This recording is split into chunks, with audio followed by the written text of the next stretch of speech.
Digital marketing నేర్చుకుని AI tools వాడుతూ డబ్బులు సంపాదించాలనుకుంటున్నారా? ఈ నెంబర్కి కాల్ చేయండి.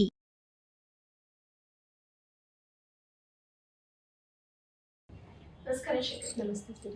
నేచర్ కి కనెక్ట్ అవ్వడం అంటే మనకి తెలుసు, నేచర్ అంటే గాలి, నిప్పు, నీరు ఇవి. కానీ ఒక్కొక్క ఎలిమెంట్ కి కనెక్ట్ అవ్వడానికి కూడా మనకి సర్టన్ పారామీటర్స్ ఉన్నాయి అని మీరు చెప్పడం జరిగింది. అదే ఒక వాటర్ తో కనెక్ట్ అయ్యి కూడా మనము నేచర్ కి కనెక్ట్ అవ్వడం, మన డిజైర్స్ ని ఫుల్ఫిల్ చేసుకోవడం, అది ఏ విధంగా పాసిబుల్ అవుతుందంట? మనకి ప్రతి ఎలిమెంట్కి కూడా ఇట్స్ ఓన్ ఎనర్జీ. మనకి సైన్స్లో చెప్పుకుంటుంటాం, energy is neither created not destroyed but changes into another way. మరి అంటే ఈ వాటర్ తో కనెక్ట్ అయ్యి మన థాట్ ప్రాసెస్ ని కూడా చేంజ్ చేసుకోవచ్చు. 100% మార్చుకోవచ్చు. ఇప్పుడు మనం చాలా హడావుడిగా ఇంటికి వెళ్ళినప్పుడు మన పెద్దవాళ్ళు కాసేపు కూర్చొని నీళ్ళు తాగు, ప్రశాంతంగా కూర్చో అని చెప్తూ ఉంటారు. సో వాటర్ తాగడం వలన ఏమవుతుంది, మనలో ఉన్నటువంటి ఈ డిస్టర్బ్డ్ మాలిక్యూల్స్ అన్నీ కూడా ఒక చోటకి రావడం అనేది జరుగుతుంది. స్టడీ స్టేట్లోకి రావడం జరుగుతుంది. నీటిని ఉపయోగించి మన ప్రాసెస్ మార్చుకోవచ్చా అని అంటే, మీరు ఎప్పుడైనా గమనించారో లేదో, నీరు బాయిల్ అయ్యేటప్పుడు అంటే మరగడం వేరు, వేడి అవ్వడం వేరు, బాయిల్ అవ్వడం వేరు కదా. బాయిల్ అయిపోయినప్పుడు ఆవిరి రూపంలో వెళ్ళిపోతుంటుంది. వేడి అయినప్పుడు అక్కడక్కడే మాలిక్యూల్స్ తిరుగుతూ ఉంటాయి. అంటే ఇక్కడ ఉన్నటువంటి ఈ H2O అనేటటువంటి ఈ కాంపోజిషన్ ఏమవుతుందంటే డిస్టర్బ్ అవుతుంది, డివైడ్ అయిపోతుంది. సో అలాగే మన బాడీలో మనకున్నటువంటి టెన్షన్స్ అన్నిటినీ కూడా ఒక ఎమోషన్, ఒక స్ట్రాంగ్ కోపం కానీ స్ట్రెస్ కానీ అయినప్పుడు ఏమవుతుందంటే డిస్టర్బ్ అయిపోతూ ఉంటుంది. వాటన్నిటిని మళ్ళీ రీయూనియన్ చేసి ఒక చక్కటి ఆర్డర్లో పెట్టడానికి వాటర్ బాగా ఉపయోగపడుతుంది. మనం గుడికి వెళ్తామండి, మనం మార్నింగ్ ఇంట్లో నీళ్ళు తాగాము, ట్యాప్లో వాటర్ వచ్చినాయి, పట్టుకున్నాము, ఫిల్టర్లో పోసుకున్నాము, తాగాము నీళ్ళు, ఇట్ మేక్స్ నో డిఫరెన్స్. బాటిల్లో నీళ్ళు తాగాము, నో డిఫరెన్స్. అదే కూజాలో నీళ్ళు తాగండి, ఫ్రిడ్జ్లో నీళ్ళు తాగండి, యు ఫీల్ సమ్ డిఫరెన్స్. ఎందుకు? దాని యొక్క ఆకారం మారింది, అంటే ఫ్రిడ్జ్లో పెట్టినటువంటి బాటిల్ షేప్కి వచ్చింది, అలాగే గ్లాస్లో పోసినప్పుడు దాని షేప్ మారింది, అలాగే మెటీరియల్ మారింది. ఇక్కడ మనం మట్టి కుండలో పోసినటువంటి నీళ్లు తాగినప్పుడు యు ఫీల్ సమ్ ఎనర్జీ కదా. గాజు బాటిల్లో తాగినప్పుడు you have feel different energy, steel bottle different energy. అంటే ఏం జరుగుతుంది ఇక్కడ, ఎనర్జీ అనేది మారుతుంది, depends upon the material of the thing which you have used. నువ్వు ఏదైతే ఉపయోగిస్తున్నావో ఆ మెటీరియల్ని బట్టి దాని యొక్క షేప్ మారుతుంది, దాని యొక్క ప్రాసెస్ మారుతుంది, థాట్స్ మారుతుంది కదా. మీరు కూజాలో నీళ్ళు తాగుతున్నప్పుడు చాలా చల్లగా ఉన్నాయి, బాగున్నాయి అంటే ఏం చేసింది అక్కడ, మట్టి చల్లదనాన్ని ఇచ్చింది, అందులో ఉన్న బ్యాక్టీరియాని తీసేసింది కదా.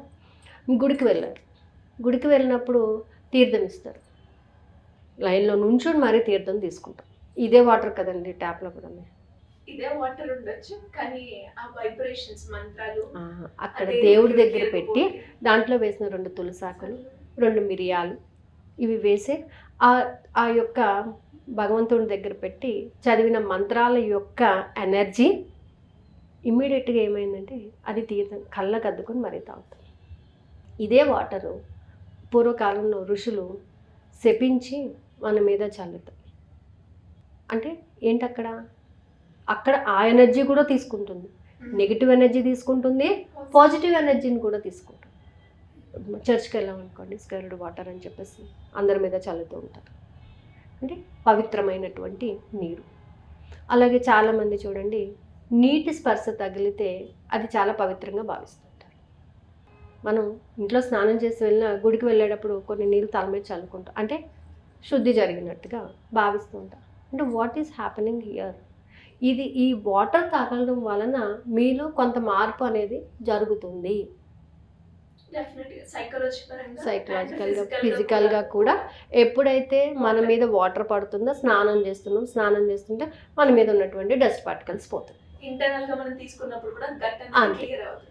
సో ఇవన్నీ జరుగుతున్నాయి కదా. ఇక్కడ కూడా మన థాట్ ప్రాసెస్ని మార్చుకోవడానికి కూడా ఈ వాటర్ని ఉపయోగించుకోవచ్చు. ఒక గ్లాస్ ఆఫ్ వాటర్తో మన థాట్ ప్రాసెస్ని మార్చవచ్చు. ఎలా మార్చవచ్చు? ఎస్పెషల్లీ ఇది నైట్ టైం చేయండి. నైట్ టైం ఒక గాజు గ్లాసులో వాటర్ తీసుకోండి. మీరు ఎంత వాటర్ తాగుతారో అంత తీసుకోండి. అంత కెపాసిటీ ఉన్నటువంటి గ్లాస్నే తీసుకోండి. పెద్ద గ్లాస్ తీసుకుని అందులో హాఫ్ వాటర్ పెట్టడం కాదు. మీరు ఒక 250 ml వాటర్ నేను తాగలనండి అని అనుకుంటే 250 ml ఉన్నటువంటి గ్లాస్ని మాత్రమే తీసుకోండి. గాజు తీసుకోండి. క్రిస్టల్ కాబట్టి అది చాలా ట్రాన్స్పరెంట్గా ఉంటుంది. ఏదైతే మీరు ఇస్తున్నారో ఆ ప్రాసెస్ చక్కగా వెళ్తుంది. అది తీసుకొని నైట్ టైం తీసుకోండి. చక్కగా తీసుకున్న తర్వాత వమ్ అనే అక్షరాన్ని ఒక 11 times చాంట్ చేయండి. అది పట్టుకోండి. గ్లాస్ పట్టుకొని వమ్ అనే అక్షరాన్ని చాంట్ చేయండి. వమ్ అనే అక్షరం ఏంటంటే స్వాదిష్టాన చక్ర. పంచభూతాల్లో ఒకటైనటువంటి నీతి యొక్క శక్తిని కలిగి ఉన్నది స్వాదిష్టాన చక్ర. ఇక్కడ నెగిటివ్ థాట్స్ని ఓవర్కమ్ చేస్తుంది. You are creating new thing. అంటే ఇప్పుడు నువ్వేం చేస్తున్నావు? ఒక న్యూ థింగ్ని క్రియేట్ చేయడానికి ఆ వాటర్ని తీసుకున్నావు. ఓకే, సో ఇప్పుడు ఆ గ్లాస్ మొత్తాన్ని ఇలా పట్టుకోండి. చక్కగా 2 చేతులతో పట్టుకోండి. పట్టుకొని కళ్ళు మూసుకొని మీరు ఏమైతే సంకల్పాన్ని పెట్టుకున్నారు అది ఫుల్ఫిల్ అయినట్టుగా చెప్పండి. పూర్తిగా నో నెగిటివిటీ. ఎక్కడా కూడా నెగిటివ్ వద్దు. జరిగిపోయిందంతే. మీరు ఏదైతే అనుకున్నారో, మీరు ఏ జాబ్ అయితే కావాలనుకున్నారో, ఎలా అయితే కావాలనుకున్నారో, ఏదైతే పొందాలనుకున్నారో నేను పొందాను. నేను చాలా సంతోషకరమైన జీవితాన్ని గడుపుతున్నాను. లేదా నేను ఆర్థిక స్వేచ్ఛను కలిగి ఉన్నాను. ఎస్. ఓకే, సో అలాగ ఒక 11 times చెప్పండి. చెప్పేసి టేబుల్ మీద పెట్టేసి ఒక లిడ్ క్లోజ్ చేసేసేయండి. లిడ్ క్లోజ్ చేసేసి ఎవరు తీయకుండా ఒక ప్లేస్లో పెట్టుకుని నిద్రపోండి. హ్యాపీగా అవే థాట్స్తో నిద్రపోండి. You are creating a new thing. ఏం క్రియేట్ చేశారు? నేను చాలా హ్యాపీగా ఉన్నాను అనేటటువంటి ప్రాసెస్ని క్రియేట్ చేశారు, అనే థాట్ని రిలీజ్ చేశారు. అదే ఫీలింగ్తో మీరు నిద్రపోతుంది. ఫీలింగ్స్ పెట్టుకున్నారు, థాట్స్ పెట్టుకున్నారు, ప్రాసెస్ స్టార్ట్ చేసేసారు. సో మన కల్లో కూడా అదే వస్తుంది. ఎందుకంటే ఈ 3నే కదా మనం బాగా ట్యూన్ చేసుకున్నాము. మార్నింగ్ లేగానే బ్రష్ చేయగానే మళ్ళీ ఆ గ్లాస్ తీసుకోండి. మూత తీసేసి మళ్ళీ ఇందాకలాగానే వమ్ అనే అక్షరాన్ని చాంట్ చేయండి. మీరు చెప్పినటువంటి అఫర్మేషన్ని 11 times కంటిన్యూగా చెప్పండి. With you feelings that you achieved that. మీరు దాన్ని నిజంగా పొందాను అనేటటువంటి భావనతో దానిని చేయండి. జస్ట్ ఆ వాటర్ చక్కగా తాగండి. మీరు నీటిని తాగేటప్పుడు ఆ ఫీలింగ్స్ రావాలి మీకు. చాలా హ్యాపీగా ఫీల్ అవ్వండి. అదే గ్లాసు ఒక 11 days కంటిన్యూ చేయండి. ఏ గ్లాస్ని అయితే తీసుకున్నారు ఇప్పుడు అదే గ్లాస్తో ఒక 11 days కంటిన్యూ చేయండి. సో క్రమేపీ ఏమవుతుందంటే మనలోని ఈ యొక్క నెగిటివ్ థాట్స్ అనేవి పోవడం జరుగుతుంది. పాజిటివ్ థాట్స్ ప్లేస్ అవుతూ ఉంటాయి. ఇట్ టేక్స్ కొంచెం టైం పడుతుంది దీనికి. ఎందుకంటే నీలో ఉన్నటువంటి మొత్తం ప్రాసెస్ అంతా మారాలి. సో అలా మార్చుకున్నప్పుడు ఖచ్చితంగా మనం అనుకున్నది మనం సాధిస్తూ ఉంటాం. మనం పురాణాల్లో కూడా వింటూ ఉంటాం.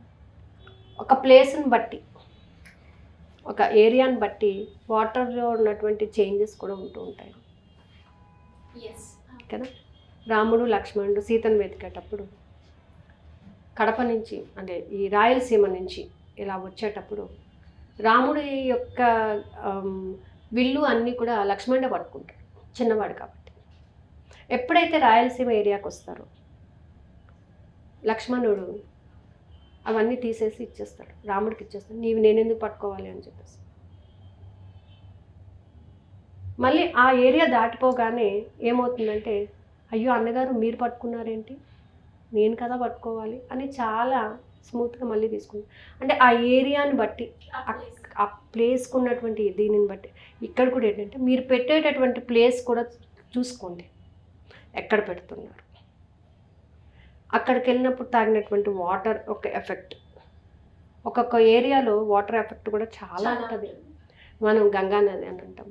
ఆ గంగా యొక్క పవిత్రత కాశీయాలోనూ అయితేనే గంగ బాగుంటుంది కదా, గోదావరి నాసిక్లో అయితేనే బాగుంటుంది. అంటే ఆ ప్లేస్ యొక్క పవిత్రతను కూడా అది సంతరించుకొని ఉంటుంది. అది మన ఇంట్లో ఎక్కడ ఉంటుంది అని కూడా మనం ఆలోచించి ఆ ప్లేస్ లో ఎస్, ఎయిదర్ ఈస్ట్ సైడ్ కానీ నార్త్ సైడ్ కానీ పెట్టండి. దేవుడి దాంట్లో అన్నా పెట్టండి, ఎక్కడైనా పెట్టండి. కానీ అదేంటంటే మీరు ఆ ప్లేస్ నాకు బాగుంటుంది అనేటటువంటి ఫీల్తోని మీరు పెట్టినప్పుడు ఖచ్చితంగా మీరు అనుకున్నటువంటి సంకల్పం ఏదైతే ఉందో అది వర్కౌట్ అవుతుంది. సో ఇలా ఎవరైనా కూడా టెక్నిక్స్ యూజ్ చేసి వాళ్ళకున్న డిజైర్స్ని ఫుల్ఫిల్ చేసుకోవాలి అంటే దానికి మీ గైడెన్స్ కావాలి అనుకునే వాళ్ళు ఎలా అప్రోచ్ అయ్యే ఛాన్స్ ఉందండి? యాక్చువల్గా మనం జూన్లోనే ఒక క్లాస్ స్టార్ట్ చేస్తున్నామండి, June 5th ఆ టైంలోని. సో ఇట్స్ 45 days క్లాస్, అంటే 20 days basics, remaining 25 days you have to practice on the same things. మీకున్న డౌట్స్ని క్లారిఫై చేసుకోవడం, మీరు చేసినటువంటి ఎఫర్మేషన్స్ని కరెక్షన్ చేసుకోవడం, ఆ ఎఫర్మేషన్స్ని ప్రాపర్ వేలో ఉపయోగించుకోవడం. అంటే అది ఏ రకమైనటువంటి సమస్యకు ఉపయోగించాలి, ఏ రకమైనటువంటి సమస్యను దగ్గర నుంచి చూడాలా దూరం నుంచి చూడాలా, అసలు దాన్ని పట్టించుకోవద్దా అన్నీ కూడా ఎలాబరేట్ చేసుకుని తెలుసుకుని, అందుకని బేసిక్స్ అండ్ అడ్వాన్స్ 2 కోర్సెస్ని కూడా మనం స్టార్ట్ చేస్తున్నామండి. సో ఎవరికైనా ఇంట్రెస్ట్ ఉంటే కింద స్క్రోల్ అవుతున్న నెంబర్స్ని కాంటాక్ట్ చేస్తే వాళ్ళు ఫుల్ ఇన్ఫర్మేషన్ ఇస్తారు. Thank you madam, thank you so much. Suman టీవీలో మీ పర్సనల్ అండ్ బిజినెస్ ప్రమోషన్స్ కోసం కింది నెంబర్కి కాంటాక్ట్ చేయండి.